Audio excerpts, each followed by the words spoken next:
Escalating violence across our border has the feds keeping a close eye on folks heading south. Yeah, Channel 5's John Paul Barajas explains what law enforcement is looking for in traffic going south into Mexico. If you want to come into the U.S., you have to go through security checkpoints to ensure you are not bringing anything you shouldn't be into the country. Those safety checks aren't always available for authorities when individuals are leaving the U.S.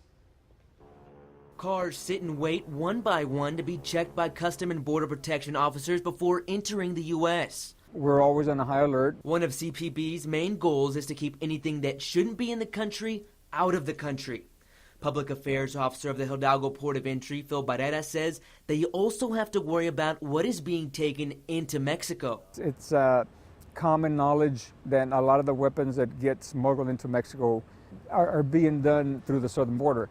Maribel Ibañez lives in the area. She says the violence across the border is getting worse. She hopes authorities are able to cut some of the income criminals are receiving by getting more security checks when leaving the country. We can stop money funding that is going back to their country, supporting their cartels, their manpower, their drugs that are being produced.